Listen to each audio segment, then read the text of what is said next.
तारीख थी 2 अक्टूबर 1988। टीवी पर बी.आर. चोपड़ा महाभारत को लेकर आते हैं और फिर टीवी इतिहास में वो हो जाता है जो कभी नहीं हुआ। महाभारत सारे रिकॉर्ड तोड़ देता है और सबसे ज्यादा देखे जाने वाला टीवी शो बन जाता है। महाभारत को डायरेक्शन, स्क्रीन प्ले, एक्टिंग और प्रोडक्शन क्वालिटी हर क्षेत्र में अवार्ड मिलते हैं। इसके अलावा बेस्ट पॉपुलर टीवी प्रोग्राम के लिए नेशनल फिल्म अवार्ड भी शो के नाम रहता है। शो के मुख्य किरदार जैसे युधिष्ठिर, भीम, अर्जुन, दुर्योधन, कर्ण, शकुनी, विदुर, दुशासन, द्रौपदी, कुंती, गांधारी और धृतराष्ट्र सबकी पॉपुलैरिटी ऐसी बढ़ती है कि किसी फिल्म स्टार से कम नहीं रहती। एक और किरदार है जो इन सब किरदारों पर हावी हो जाता है और इस महाभारत का एक अहम पात्र है। ये नाम है भीष्म पितामह यानी मुकेश खन्ना। धृतराष्ट्र, क्या तुमने ये निर्णय ले लिया है कि तुम हस्तिनापुर का विनाश किए बिना नहीं रहोगे?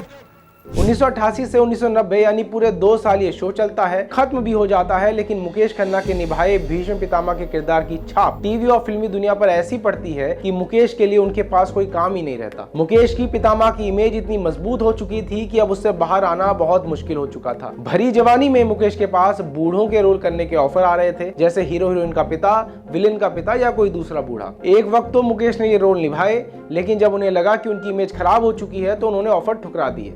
बस फिल्मों में काम मिलना बंद।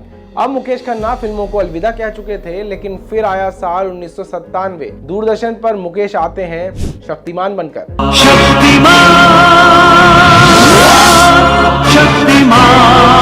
मुकेश के लिए करो या मरो का वक्त था। उन्हें अपनी बूढ़े वाली इमेज को बदलना था, जो मुकेश ने कर दिखाया। ये शो महाभारत जैसा या यूं कहें उससे बड़ा हिट हुआ और सिर्फ भारत ही नहीं बल्कि जहां भी भारत के लोग रहते हैं इस शो ने वहां तक अपनी पहचान बनाई। मुकेश के शो को ना सिर्फ बच्चे बल्कि जवान और बूढ़े भी देखते थे, क्योंकि मुकेश इसमें कई ऐसी बातें बताते थे जो समाज को सही दिशा देती थी। लेकिन अचानक साल 2004 में शक्तिमान बंद हो जाता है। पूरा भारत इस सवाल का जवाब मांग रहा था कि आखिर क्यों बंद हो गया शक्तिमान। मुकेश चुप थे, किसी को कोई जवाब देना नहीं चाहते थे, सो नहीं दिया। लेकिन कुछ साल पहले उन्होंने खुलासा किया और बताया कि दूरदर्शन उनसे शक्तिमान टेलीकास्ट के लिए 3 लाख की फीस लेता था, लेकिन जब शक्तिमान हिट हुआ, 100-150 एपिसोड को पार कर गया तो फीस बढ़कर 7 लाख हुई और फिर 10 लाख पार कर गई। मुकेश पहले सहते रहे, लेकिन जब फीस 10 लाख से ज्यादा ली गई तो उन्हें भारी नुकसान होने लगा। उन्होंने रिक्वेस्ट की, लेकिन दूरदर्शन के डायरेक्टर जनरल नहीं माने और मुकेश खन्ना को मजबूरी में शो बंद करना पड़ा, जिस वजह से शक्तिमान की कहानी भी अधूरी रह गई। आपको बता दें कि शक्तिमान अभी तक टीवी पर दिखाए जाने वाले सबसे हिट शोज में से एक है, लेकिन कुछ लालची लोगों ने टीवी से उनका शक्तिमान छीन लिया